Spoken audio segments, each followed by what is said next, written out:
Bonjour et bienvenue dans cette nouvelle vidéo où je vais te parler du lien entre ta libido, ton désir sexuel et ton cycle menstruel. C'est parti!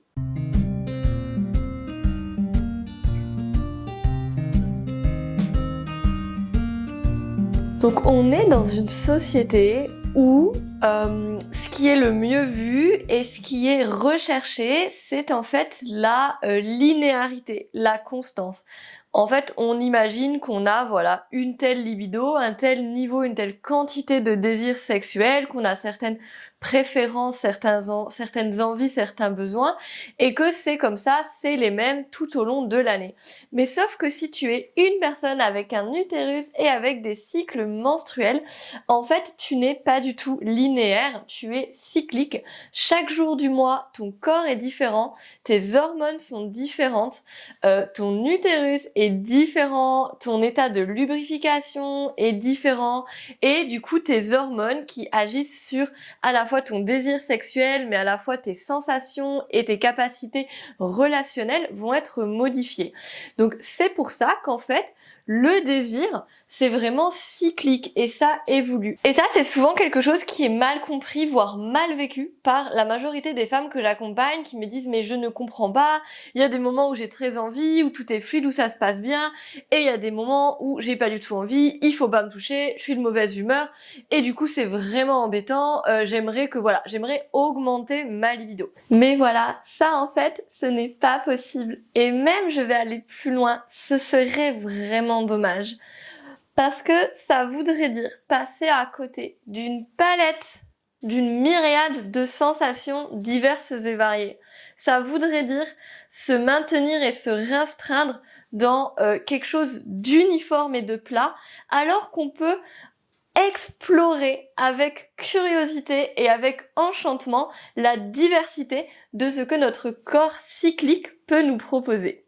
Donc pour t'en dire un petit peu plus concrètement sur comment ça se passe au cours d'un mois, les variations hormonales et donc les variations de désir sexuel, on va déjà juste un petit peu parler des 4 phases du cycle menstruel. Donc on a la phase préovulatoire où il va y avoir petit à petit maturation des follicules dans les ovaires, montée d'œstrogène progressive, etc. Un pic d'œstrogène pour la phase ovulatoire où l'ovule mûr va être expulsé hors du follicule et arriver dans les trompes, descendre petit à petit dans l'utérus. On a la phase prémenstruelle où il y a une chute des œstrogènes et une montée de la progestérone sécrétée par le corps jaune, qui est du coup le follicule ovarien en dégénérescence, donc en gros le follicule vide qui a expulsé l'ovule à la phase précédente, et puis la phase menstruelle où il va y avoir une chute d'hormones et où du coup l'endomètre va venir se desquamer et s'écouler pour entamer par la suite un nouveau cycle de régénération cellulaire et tissulaire. Donc que se passe-t-il pour ta libido durant le mois ? Pendant la phase préovulatoire et ovulatoire, on est plutôt sous le règne des œstrogènes. Elles vont être sécrétées par les ovaires et petit à petit augmenter jusqu'à atteindre leur pic. Les œstrogènes, ce sont les hormones de la lubrification sociale. Donc c'est-à-dire que ce sont les hormones un petit peu genre tout va bien, c'est cool, la vie est belle, j'aime les gens. Ça va être aussi les hormones de la sensualité, ça va être les hormones qui vont favoriser le rapport à l'autre, la sociabilité, elles vont améliorer nos capacités cognitives, nos capacités de communication également. Ce sont des hormones qui favorisent, on va dire, les compromis, qui favorisent la prise de recul, qui vont en général avec une certaine sensation de détente, de bien-être. On est tranquille. Et au niveau tissulaire, ce sont également les hormones de la lubrification. Elles favorisent la santé musculaire, elles favorisent la santé, la densité, la croissance osseuse. Elles vont aussi favoriser la lubrification du vagin et donc la souplesse, l'élasticité des muscles du périnée, du plancher pelvien. Ces hormones vont favoriser la libido, elles vont augmenter le désir sexuel. Il faut vraiment se dire que en gros chaque mois, le corps féminin avec un utérus et des cycles menstruels va venir se préparer à une potentielle fertilisation, à une potentielle reproduction. Et donc en fait, pendant cette phase fertile, on va potentiellement être dans une recherche de sexualité. Et donc il va y avoir peut-être plus de sensualité, d'énergie sexuelle qui va circuler, plus d'avoir envie d'y aller, un peu plus d'énergie de ok, je vais vers l'avant, j'ai envie d'un rapport, j'ai envie d'un échange tactile, etc. Pendant cette période du coup préovulatoire et puis ovulatoire, on va avoir petit à petit, sous l'effet des œstrogènes, un ramollissement au niveau du col de l'utérus. Il va aussi venir s'entrouvrir pour permettre le passage potentiel des spermatozoïdes et il va venir remonter. Ok, et donc on va avoir aussi production de glaire cervicale au niveau de ce col de l'utérus. À nouveau, on rajoute une aide à la lubrification pour que ça glisse, ce soit plus agréable et ça favorise le passage à nouveau, la remontée des spermatozoïdes. Ensuite, donc il y a cette ovulation, cette expulsion de l'ovule et le follicule commence à devenir un corps jaune et il va sécréter alors de la progestérone. On va entrer dans la phase prémenstruelle. Donc en même temps que la progestérone va monter, les œstrogènes vont diminuer.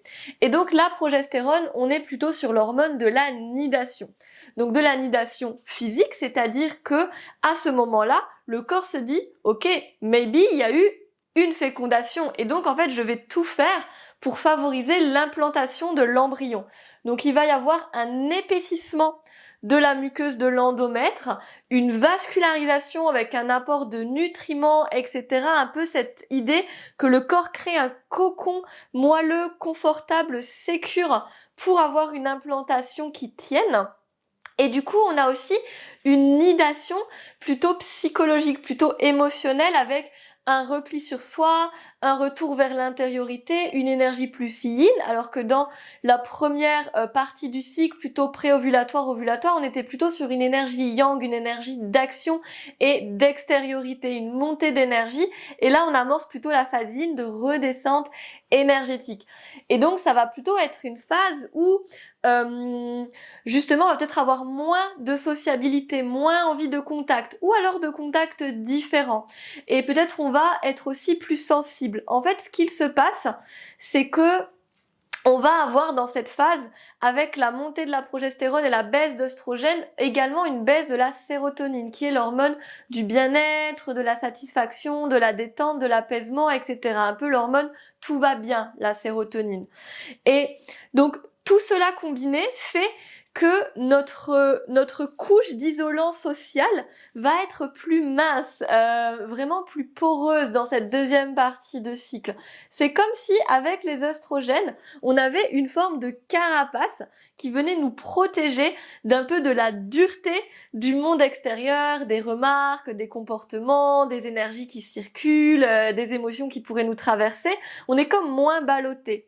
Et quand ce voile vient s'amincir, eh ben au contraire, on est beaucoup plus sensible. Le voile du compromis est levé, c'est-à-dire qu'on est justement beaucoup moins apte à prendre sur nous, à faire des compromis, à s'adapter, etc. Peut-être les émotions vont être plus fortes, elles vont s'enchaîner, on va se sentir plus facilement irrité, agacé, plus facilement triste, plus fatigué. Tout ça, c'est absolument normal. Donc c'est normal, mais bon, à la fois, si c'est vraiment exacerbé et que ça crée vraiment un handicap, ça vient te gêner dans ta vie, ça vient vraiment te mettre HS, créer des pensées de dépression, des douleurs atroces, etc. Peut-être qu'on est plutôt dans une pathologie, le SPM, le syndrome prémenstruel ou le trouble dysphorique prémenstruel qui est encore le niveau au-dessus. Donc là, je t'inviterai plutôt à consulter et à ne pas te dire ok, c'est normal de vivre ma pire vie 2 semaines par mois. Mais bon, sinon ce que je voulais dire, c'est que c'était complètement du coup normal d'avoir ces phases où la vie nous paraît un petit peu plus difficile et on est plus sensible, on est plus friable. Et en fait, tout ça, ce sont aussi des informations qui viennent te montrer qu'est-ce qui finalement ne te correspond pas. Et donc, c'est l'occasion de faire des changements, de faire le tri, peut-être dans tes relations, dans tes projets, dans tes rythmes, dans tes schémas de fonctionnement, de comportement, dans les lieux que tu fréquentes, etc. Ah ok, cette personne-là, quand je suis en prémenstruel et que je la vois, je me sens vraiment pas bien, ou ah là, ce type de comportement, ça me met vraiment en colère, je suis ultra irritable. Donc c'est pas l'idée de attendre à nouveau l'autre phase du cycle pour à nouveau pouvoir prendre sur nous, se suradapter, se forcer, etc. Mais plutôt de voir ce voile qui se lève comme une opportunité. Et donc, cette progestérone, ce n'est pas du tout l'hormone de la libido ni de l'énergie sexuelle. On est plutôt dans une dynamique de protection et, comme je le disais, d'intériorité. Donc peut-être même qu'on ne va pas du tout apprécier le contact, ou alors qu'on aura plutôt envie d'un contact de type tendresse, de type soin, et pas de contact sensuel ou sexuel. Ça, c'est vraiment à chaque personne de voir ce qui est bon et juste pour elle. Au niveau de l'utérus, on va avoir le col qui va se refermer, qui va se durcir, devenir hermétique et redescendre. Et ça, en fait, de comprendre qu'on a aussi des variations positionnelles au niveau du col, ça nous permet aussi de se dire, ok, en fait, c'est normal que telle position, telle caresse, etc., tel rythme ne sont pas forcément adaptés à tous les moments du cycle. Et c'est absolument juste, et ça veut pas dire qu'on change tout le temps d'avis ou qu'on sait pas ce qu'on veut, etc. Ça veut juste dire que chaque jour, on est différente et que au niveau de notre corps, on est différente. Il va y aussi avoir du coup moins de lubrification pendant ces phases-là, donc on peut être plus sujette à de la sécheresse, à des douleurs, etc. Donc bien faire attention à ça, à ne pas créer de douleurs ou d'irritation au niveau des tissus. Donc voilà, pour résumer, on a vraiment cette première dynamique phase préovulatoire et ovulatoire plutôt en montée d'énergie avec les œstrogènes qui lead le game et qui vont nous amener à être plutôt dans notre expression, dans notre sociabilisation et qui font monter la libido, le désir sexuel, et plutôt une deuxième phase plutôt tournée vers l'intérieur où on enlève nos cuirasses, on enlève notre isolant, on est beaucoup plus sensible, beaucoup plus poreuse, mais aussi beaucoup plus intuitive, beaucoup plus subtile. La phase, enfin du coup les phases l'idée plutôt par la progestérone et qui vont du coup diminuer la libido, diminuer le désir sexuel. Et du coup on a aussi voilà la phase des règles, la phase des menstruations, des lunes, où l'endomètre va s'écouler, et là on a plutôt une chute d'hormones. Et tout cela, en fait, je trouve ça vraiment passionnant et intéressant de se dire qu'on a vraiment une chance incroyable d'être cyclique, en fait, et une opportunité comme de redécouvrir notre corps et notre monde intérieur à chaque jour qui passe. Et c'est aussi l'occasion d'apprendre à s'écouter pour pouvoir communiquer au plus juste à sa ou ses partenaires ce qui est bon et doux pour nous aujourd'hui, à l'instant même, de vraiment être sur le moment. C'est-à-dire que ce n'est pas parce que j'aime tel type de caresse hier que je vais vouloir la même tous les jours du mois. Ce n'est pas parce que telle position, je n'en ai pas envie aujourd'hui, que je n'en ai pas envie durant le reste de mon cycle, etc., etc. Donc de vraiment aussi poser ces cadres de compréhension en amont avec soi-même et avec les personnes avec qui on relationne pour ne pas créer des billets, ne pas créer de l'implicite, de la frustration, etc. ou des suppositions, mais pouvoir vraiment s'ajuster en temps réel et être en co-création avec son corps, avec le corps de l'autre, pour simplement se créer une expérience plaisante qui correspond à ce qui est nécessaire en temps voulu et qui n'est pas une présupposition de ce que ça va être la prochaine fois ou une répétition de ce que ça a été les fois précédentes. Donc voilà, cette vidéo elle est vraiment là pour à la fois te donner de la connaissance, parce que moi j'adore le dicton le savoir c'est le pouvoir, et c'est vraiment quelque chose que j'affectionne, que ce soit dans mes contenus, dans mes formations en ligne, dans mes retraites. C'est vraiment donner des outils de connaissance et de réappropriation de soi-même pour mieux pouvoir se communiquer et s'expanser dans le monde extérieur par la suite. C'est aussi vraiment une invitation à déculpabiliser d'être variable, à vraiment arrêter de se prendre la tête parce que on n'est pas toujours au top, parce qu'on n'est pas toujours joyeuse, parce qu'on n'est pas toujours gentille, parce qu'on n'est pas toujours sociable, on n'est pas toujours désirante, sensuelle, soyeuse, etc. En fait, non, on passe par plein d'archétypes et plein d'énergies différentes au cours de notre journée, au cours du mois, au cours de notre vie.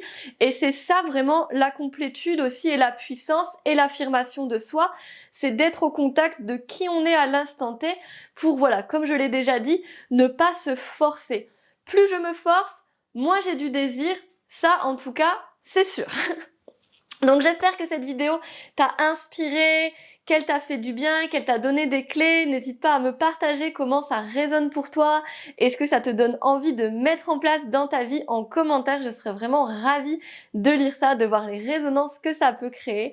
Si tu veux aller plus loin sur ces sujets, je propose régulièrement des stages autour du yoga du féminin, avec des cercles de femmes, des pratiques autour justement des cycles menstruels, des archétypes, du désir, de la sexualité consciente, magique, sacrée, joyeuse.